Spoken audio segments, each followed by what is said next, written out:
बोलिए वृंदावन बिहारी लाल की जय। उपकार करने वाले का तो दुनिया उपकार कर सकती है। जहाँ से हमने गीता ज्ञान छोड़ा था आप उसके आगे सुनिए। जो अपकार करने वाले का, बुरा करने वाले का भला सोचे वह संत की कोटि में आता है। शत्रु और मित्र एक समान हो जाएं। साधु ब्राह्मण और गरीब की सेवा करते रहना, तुम्हारा कभी अमंगल नहीं होगा। अपनी तरफ से किसी का बुरा मत सोचना।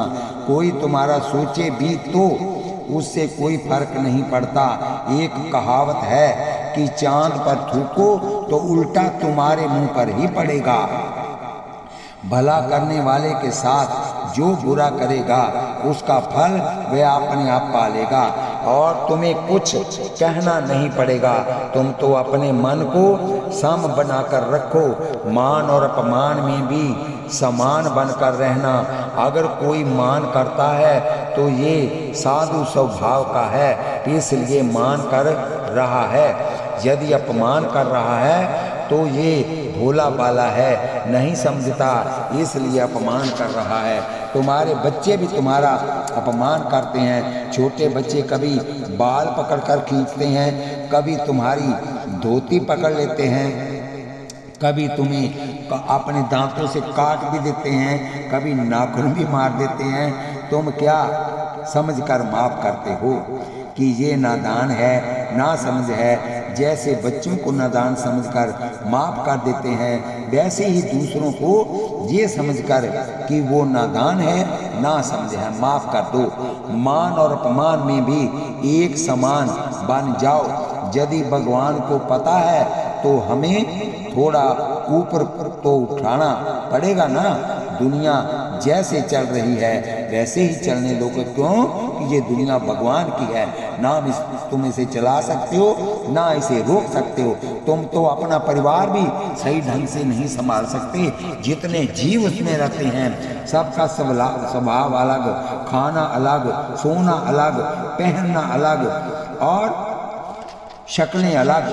दुनिया से थोड़ा ऊपर उठकर व्यवहार करोगे तो ऊपर उठ जाओगे। बिजली पैदा करना चाहो तो सिंचाई करना हो तो पहले बहते हुए पानी को रोकने की कोशिश करो। जितना ज़्यादा पानी रोक सकोगे उतना ज़्यादा बिजली, उतनी बढ़िया नहर बना सकोगे। जीवन जैसे दुनिया का चल रहा है वैसे ही तुम चलाते रहो। तुम चलाते रहो तो कुछ बनेगा नहीं तुम्हारा। अगर तुम्हें जिंदगी में क्रांति पैदा करनी हो, भगवान को प्रसन्न करना हो तो दुनिया जैसा व्यवहार करती है उससे ऊपर उठो। गाली का उत्तर गाली से तो कोई भी दे सकता है, थप्पड़ का जवाब गुस्से से तो कोई भी दे सकता है। ये तो व्यवहारिक जगत है, ऊपर उठना है। अश्वत्थामा ने द्रौपदी के 5 सोए हुए बेटों का सर काटा और अर्जुन उसे पकड़कर द्रौपदी के सामने लाए। इसने तेरे 5 बेटों का सिर काटा है, तुम्हें पुत्रविहीन बना दिया। बोलो इसके कितने टुकड़े करूं? पर द्रौपदी ने कहा नहीं नहीं पारस, इसे छोड़ दो, क्योंकि यदि इसे मारोगे तो इसकी माँ भी वैसे रोएगी जैसे मैं रो रही हूँ। पर मैं अपनी तरफ से किसी बहन को रुलाना नहीं चाहती। भगवान के आंसू आ गए। इसकी माँ ने रोए, इसकी माँ न रोए, इसके तो पिता भी नहीं है। यदि इसे मार दोगे तो वह बहन अनाथ हो जाएगी। मेरे बेटे मर गए कोई बात नहीं, क्योंकि मेरे पति हैं, उसको दुख न हो। और भगवान गदगद हो गए। व्यवहारिक जीवन में थोड़ा ऊपर उठो। जो निंदा और स्तुति दोनों में एक समान है और मननशील है। बोलिए वृंदावन बिहारी लाल की जय। ईमानदारी से कमाई से जो मिल जाए उसमें संतुष्ट रहना। लंबी चौड़ी कोठियों के चक्कर में नहीं रहना। जो मेरी भक्ति में डूबा है वह नर मुझको बहुत प्यारा है। ये जो मैंने तुम्हें अमृतमय धर्म सुनाया, निष्काम कर्म और उपासना, जो इसको जीवन में धारण कर लेता है वह मुझे बहुत ज़्यादा प्यारा लगता है। ये भक्ति जो आपने सुना कुछ तो जीवन में उतारने की कोशिश करो, जीवन सार्थक बन जाएगा। अंधेरे में दीपक करने से अंधेरा नहीं मिटेगा, और मिश्री कहने से जुबान मीठी नहीं होती। मिश्री को खाना पड़ता है, दीपक को जलाना पड़ता है। गीता के वाक्य सुन लेने मात्र से कल्याण नहीं होगा, उसको थोड़ा अपने व्यवहार में, जीवन में उतारना पड़ेगा। उतारने की कोशिश करो और फिर देखो कि जीवन कैसे बनता है। अब अगले अध्याय में हम देखेंगे कि शरीर क्या है और आत्मा क्या है, दोनों को अलग अलग कैसे देखना है। क्षेत्र विभाग योग। वेद में 3 कांड हैं, गीता में 18 अध्याय हैं। 1 से 6, 6 से 7 से 12, 13 से 18। गीता को भी आचार्यों ने 3 कांडात्मक पर्यात्मक ही माना हुआ है। और तत्वमसि वेद का वाक्य जो महावाक्य है, वह परमात्मा तू ही है। इसमें 3 पद हैं, तत्, तमम और असि, जो तत्पद का निरूपण और त्वम पद का निरूपण 2 पटकों में किया, और तीसरे में दोनों की एकता लाकर ये सिद्ध किया गया है कि मनुष्य की आत्मा भी परमात्मा ही है। यद्यपि ये बात सर्वसाधारण को समझ में नहीं आती है और उसे लोग ग्रहण भी नहीं कर पाते हैं, तथापि गीता में इसका वर्णन है, इसलिए आपके सामने कह रहे हैं। कुछ लोग आत्मा को ईश्वर से अलग मानते हैं। 5 प्रकार के भेद ब्रह्म हैं। ये 5 प्रकार के भेदों की जब निवृत्ति होती है, तब जीवन की सार्थकता होती है। जीवन में भेद, ये दोनों अलग अलग हैं। जीवन और ईश्वर में भेद, ये दोनों अलग अलग हैं। जीव और जगत में भेद, जगत और ईश्वर में भेद, जगत के भी पदार्थों में भेद, ये 5 प्रकार के भेद माने जाते हैं, और ये 5 भेद ब्रह्म मात्र हैं, ऐसा वेदांत का सिद्धांत है। 5 ब्रह्मों की निवृत्ति होनी चाहिए। जीव अलग है, ये भी एक ब्रह्म है। जीव और ईश्वर अलग है, ये भी एक ब्रह्म है। जीव और जगत अलग अलग है, ये भी एक ब्रह्म है। और ईश्वर में राम, कृष्ण और शिव अलग हैं, ये भी एक ब्रह्म है। सभी ब्रह्मों की निवृत्ति होनी चाहिए, इसलिए कहा जाता है कि ये सर्व जन उपयोगी तो नहीं है, सभी लोग इसे समझ नहीं पाते, फिर भी निवृत्ति होनी चाहिए। भगवान ने वर्णन किया है, इसलिए इस पर विचार करना है। जीव कृतार्थ तभी होगा जब वह अपने असली स्वरूप को जान लेगा। वह परमात्मा तू ही है, जीव ब्रह्म ही है, ईश्वर ही है। जीव ब्रह्म ही है, दूसरा कुछ नहीं। आत्मा ही ब्रह्म है। 4 वेदों के 4 महाकाव्य जो आत्मा और परमात्मा की एकता का वर्णन करते हैं, संकेत करते हैं, और सन्यासियों को उसी की दीक्षा भी दी जाती है। महावाक्यों का उपदेश होता है और जीव व्यक्ति को अपनी महानता का प्रबोध होता है, तो फिर वह कृत्य हो जाता है। मान लिया जाए कि पिता ने 4 कमरे वाला मकान बनवाया, 3 कमरे खोल कर रखे और 1 कमरे में ताला डाल दिया। पिता की मृत्यु के बाद पुत्र ने भी तीनों कमरों में व्यवहार किया, चौथे कमरे को कभी खोल कर देखा ही नहीं कि इसमें कुछ कचरा सामान पड़ा होगा। 1 कमरे में वह सोता है, खाता है, दूसरे कमरे में कुछ सामान बनता है, प्रोडक्शन करता है, तीसरे कमरे में वह बेचता है, चौथा कमरा उसने खोला ही नहीं। गरीबी में गुजारा किया, दिन में बनाए रात को बेचे, सारी जिंदगी ऐसे गरीबी में गुजार दी। बुढ़ापे में बीमार पड़ गया, उसके पास इलाज के लिए भी पैसे न थे। पिता को परिचित कोई मित्र आया, बोला इतने गरीब हो? तुम्हारे पिता तो अरबपति थे।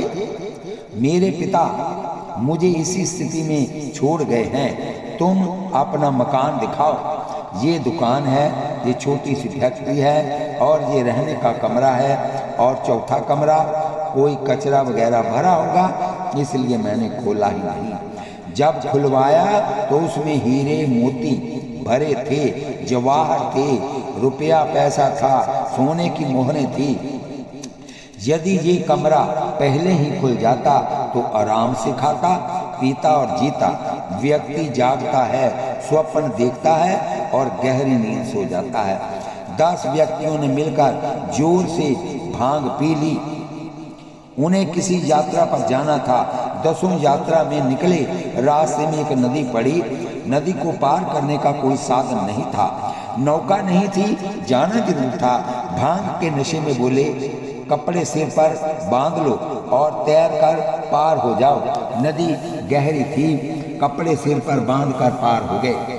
पहुंचकर बोले, गिनो भाई, कोई कम तो नहीं है, कोई नदी में बह तो नहीं गया। भांग का नशा था। एक व्यक्ति गिनता है, सबको गिन लिया 1 से 9 तक। दूसरे को कहा तो उसने भी 9 गिने। बारी बारी सबने गिने, वही 1 से 9 की गिनती। भांग का नशा था ना। 10 ने गिना लेकिन निकले 9 ही। बैठकर लगे रोने। एक संत ने पूछा, क्या बात है, क्यों रो रहे हो? स्वामी जी, हम 10 थे, 10 तैरे थे, 9 रह गए। स्वामी जी ने गिना, ये तो पूरे 10 हैं। है पूरे 10 और कहते हैं 9। स्वामी जी ने कहा, अच्छा आप गिनो हमारे सामने। 1 2 3 4 5 6 7 8 9 10। स्वामी जी ने कहा, 10वां तवम 80। तुम अपने को क्यों नहीं गिनते? सबको गिनना है, अपने को क्यों नहीं गिनना? अरे स्वामी जी, ये तो बड़ी सुंदर बात बता दिया आपने। ये तो 10वां, ये जो 10वां गुम हो गया था, आपने मिला दिया। 10वें तत्वमसी, 10वें तुम हो। तो आप क्या सारे जग में अलग हो? जब सब में सिया राम है तो आप में भी सिया राम है, और फिर आप भी सिया राम में ही हो कि नहीं? आप परमात्मा को ढूंढने तो चले हो, और जब वेद बार बार कहते हैं कि परमात्मा से बिन अनुमात्र भी और कुछ है ही नहीं। सर्व खलु इंदम ब्रह्मा नेह नाना सती किंचन। जो आपको दिखाई दे रहा है वह सब का सब ब्रह्मा है। तो सबसे अलग अलग अलग तो आप अलग तो हो नहीं। आपकी आत्मा ही ब्रह्म है, परमात्मा ही है। ये अध्याय कठिन है, पर इसमें ये स्पष्ट किया गया है। पहली बात तो ये कि शरीर मैं नहीं हूँ, शरीर मेरा है, और वह मेरा भी कुछ समय के लिए है।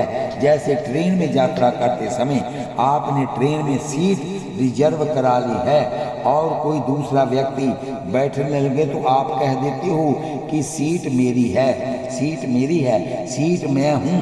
ऐसा नहीं है। मेरे से मैं हमेशा अलग होता है। यहाँ जहाँ मेरी और मेरा का प्रयोग होता है वह मैं से भिन्न होता है। बुद्धि लगाकर सुनेंगे आप तो बात समझ में आएगी। जैसे आपने कहा मकान मेरा है, मकान मैं हूँ, ऐसा तो नहीं कहा मेरा मकान मैं से भिन्न है। मेरी दुकान वो भी मुझसे अलग है। मेरी पत्नी, मेरा पुत्र, मेरा नाक, मेरा कान, मेरा हाथ, सब में मेरा मेरी का प्रयोग हो रहा है, मैं का तो नहीं हो रहा। जैसे मेरा मकान वैसे मेरा शरीर। जैसे मेरा मकान मुझसे भिन्न है, इसी तरह मेरा शरीर भी मुझसे भिन्न होना चाहिए। जब मेरा को मैं मान लेंगे तो बट जाएंगे। मेरा को यहाँ मैं माना, मैं बंध गया। जैसे एक साधक एक संत से कहता है कि महाराज हम तो भजन करना चाहते हैं पर माया हमारा पीछा नहीं छोड़ती। बहुत समझाने पर भी बात समझ में नहीं आई, पर जब स्वामी जी खंबा पकड़कर बैठ जाते हैं और कहते हैं कि खंबा मुझे नहीं छोड़ रहा, तो साधक हैरान सा होकर कहता है कि महाराज खंबा आपको नहीं छोड़ रहा या आप खंबे को नहीं छोड़ रहे हैं। तो स्वामी जी मुस्कुराते हुए उत्तर देते हैं कि ठीक है, वैसे ही जैसे तुम्हें माया नहीं छोड़ रही वैसे ही हमें खंबा नहीं छोड़ रहा। बोलिए वृंदावन बिहारी लाल की जय। क्योंकि माया जड़ है और तुम चेतन हो। जो जड़ चेतन का चिंतन कर रहा है या चेतन जड़ का चिंतन कर रहा है, क्योंकि जड़ में चिंतन की पकड़ने की तो क्षमता ही नहीं। कोठी आपको बुला रही है क्या? अलमारी के नोट आपको बुला रही है? नहीं, आप ही उनको पकड़े बैठे हैं, आप ही उसका चिंतन करते रहते हैं। देखो बड़ी विचित्र बात है, माया है मिथ्या, माया है जड़, पर छूटनी बड़ी कठिन से है, छूटती बड़ी कठिनाई से है। सब शास्त्रों ने कहा, गीता में भगवान ने कहा ये माया ठगनी है जड़, लेकिन चेतन को बांध कर रखती है, पकड़ कर रखती है। और जड़ के साथ चेतन का जो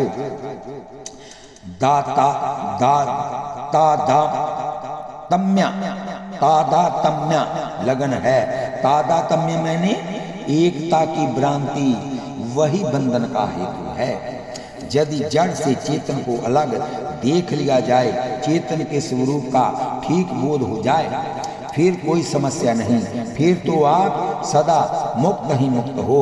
मेरा मकान, मेरी दुकान मुझसे अलग है, ये और मैं ये दो हैं। थोड़ा सा कठिन है, कर्ता कभी कर्म नहीं हो सकता, कर्म कभी कर्ता नहीं बन सकता।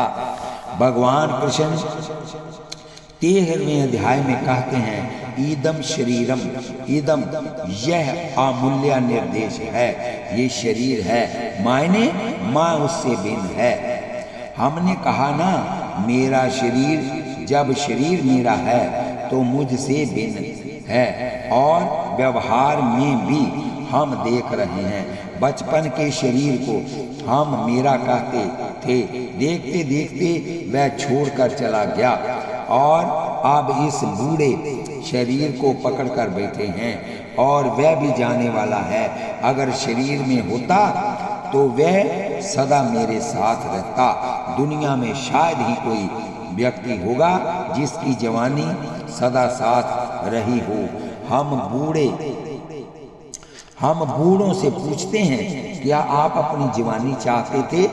एक आध बाल सफेद आ गया, जड़ से उखाड़ कर फेंकते हैं, दाढ़ी के बाल सफेद निकाल कर फेंकते हैं और ज़्यादा सफ़ेद हो गए तो डाई लगाकर सफ़ेद बाल काले दिखाने की कोशिश करते हैं। फिक्र हो जाती है कि तुम क्यों आ रहे हो। हम तो स्मार्ट युवक युवती बनकर जवान रहना चाहते हैं, जवान दिखना चाहते हैं। हमने बुढ़ापे को बहुत धकेला, बहुत कोशिश की बुढ़ापा हमारे पास न आए, लेकिन वो आ ही गया। और जवानी को कहते हैं कि तुम मत जाना, लेकिन बेचारी चली गई। जो आए और चला जाए वह अपना नहीं होता, ये वेदांत का सिद्धांत है। इस बात को बुद्धि में बिठा लो। स्वप्न आया और स्वप्न में अपनी लॉटरी खुल गई और आपको करोड़ों रुपए मिल गए। आंख खुली तो चले गए, तो वे रुपए आपके थे क्या? जागने के बाद क्या रोओगे? मातम मनाओगे। समझदार कभी नहीं रोता, मिला ही नहीं तो जाने का सवाल ही नहीं। ये स्वप्न तो एक विचित्र अवस्था है जो ना होते हुए को भी दिखा देती है। एक सेठ जी अपने बेटे को छाती से चिपकाकर डबल बेड पर सुला रहे थे। स्वप्न आया कि वह दिल्ली से बम्बे गए और बम्बे से उनके पास फोन आ गया कि बेटे का सीरियस एक्सीडेंट हो गया है, प्लेन जाने का कोई टाइम नहीं है। और गाड़ी में जाने में 24 घंटे का समय लगेगा। रो पड़े पत्नी ने जगाया, बेटा छाती से चिपका सो रहा है। इतने पास की चीजों को उतना दूर दिखा देने वाला आखिर वह स्वप्न क्या है? वह तो परमात्मा की सृष्टि का एक अंग है जो जीव को बुलावे में डालता है। भगवान कहते हैं कि मैंने स्वप्न को इसलिए बनाया कि जिसे स्वप्न का ठीक ज्ञान हो जाए उसे माया का भी ज्ञान हो सकता है। जो स्वप्न से पीछे हट गया वह माया से भी पीछे हट सकता है। जैसे स्वप्न में होते हुए कुछ ना होते हुए सब दिखाई देता है, इसी तरह भगवान कहते हैं कि ये मेरी माया का चमत्कार है कि संसार ना होते हुए भी दिखाई दे रहा है और तुम्हें दुख दे रहा है। संसार है नहीं, उमा कहूँ मैं अनुभव अपना, सात हरि भजन जगत सब सपना। भगवान शंकर माँ पार्वती को बता रहे हैं कि उमा ये सारा संसार स्वप्न है। एक दिन का स्वप्न है, एक रात का स्वप्न है। इन स्वप्नों में ही हम लोगों की जिंदगी बीत जाती है। जगत स्वप्न है, जिंदगी जल्दी जाग सकते हो, जागो, जगना क्या है? जगत स्वप्न है, जितनी जल्दी जाग सकते हो जागो, जगना क्या है? जीव सब संसार से हटकर भगवान से सट जाए तो वह जाग गया, और यदि बूढ़ा होकर भी घर में ही लगा हुआ है तो वह सोया हुआ है या जागा हुआ है। जानिए तब ही जीव जग जागा, जब सब विषय विलास विरागा। होई विवेक मोह ब्रह्म भागा, तब रघुनाथ चरण अनुरागा।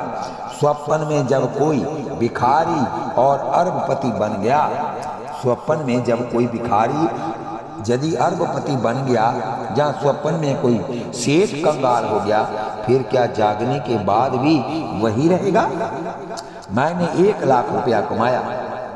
अच्छा सेठ जी, जाते हुए अर्थी में साथ ले जाना। नहीं महाराज, मरने के बाद तो कुछ साथ जाता ही नहीं। इतना मालूम है कि मरने के बाद साथ कुछ नहीं जाता। फिर भी नोट कमाने में मस्त, कथा नहीं सुनता कि समय नहीं है। जब जम के दूत आएंगे लेने के लिए तो उन्हें भी कह देना कि समय नहीं है, अभी फैक्ट्री में काम ज्यादा है, सीजन है और तुम न रहोगे तो बेटों का भी चलता रहेगा। ये तो केवल मन को समझाना है। रामायण में लक्ष्मण गीता में लिखा है, रामायण में लक्ष्मण गीता, मोनिशा सब सोवन हारा, देखिए सपन अनेक प्रकारा। सारा संसार मोह रूपी रात्रि में सो रहा है और अनेक प्रकार के स्वप्न देख रहा है। मोह रूपी बोलिए वृंदावन बिहारी लाल की जय। रात्रि में सोया हुआ जीव अनेक प्रकार के स्वप्न देख रहा है। कोई स्वप्न देख रहा है कि मैंने कोठी बनवा ली, कोई स्वप्न देख रहा है कि मैंने फैक्ट्री बना ली, कोई स्वप्न देख रहा है कि मैंने करोड़ों का बैंक बैलेंस बना लिया, कोई स्वप्न देख रहा है कि मैंने बेटों और पोतों को सेट कर दिया। ये स्वप्न है तुम्हारे। भागवत का एक बड़ा सुंदर शब्द है दीर्घ स्वप्न। ये जागृत अवस्था क्या है? बोले एक लंबा स्वप्न है। रात्रि को स्वप्न 2-3 घंटे का होता है। जागृत अवस्था का स्वप्न 40, 50, 100 वर्ष इतना ही जिएगा, और 100 में से 50 आधी तो रात हो गई और आधा दिन हो गया। रात्रि का स्वप्न जागृत अवस्था का लंबा स्वप्न। रात्रि को जो मिलता है वह आंख खुलते हैं, और जागृत अवस्था में जो मिलता है वह आंखें बंद होते ही अपना नहीं रहता। एक सेठ ने 5 करोड़ की कोठी बनाई और 3 वर्ष तक खड़ा रहा। ऐसी नक्काशी की, ऐसी मीनाकारी उस डिजाइन की कोठी मेरी बनाओ कि सारे शहर में ना हो। कोठी के उद्घाटन के बाद 10वें दिन खत्म हो गया। कितना समय लगा? 5 करोड़ रुपया कमाने में। कितना समय लगा कोठी बनाने में? और कोठी में रहा कितने दिन? कोठी में रहने की उसकी इच्छा पूरी हो गई थी क्या? अब अपने पिता के मुर्दा शरीर को रखने के लिए कोई बेटा रख दे। 1-2 कमरा प्लाट खरीदने किसने खरीदा? कोठी किसने बनाई? पर रहने के लिए कोई बेटा 1 कमरा नहीं दे सकता। खुद ने कमाया, खुद ने बनाया, लेकिन ये बेईमान लोग घुसने नहीं देंगे। एक संपन्न परिवार ने 750 एकड़ जमीन खरीदी। हमने कहा मंदिर के लिए आधा एकड़ या 1 एकड़ जमीन लगा दो, तुम्हारे पिता का पत्थर लगा देंगे या चित्र लगा देंगे। पर बेटे तैयार नहीं हुए। ये मत सोचो कि ये संसार हमारा है, परिवार हमारा है।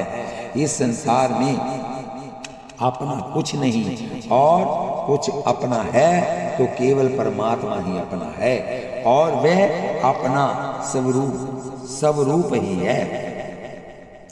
जीव जब हरिंते बिलगानियों, तब ते निज देह गेह जानियो।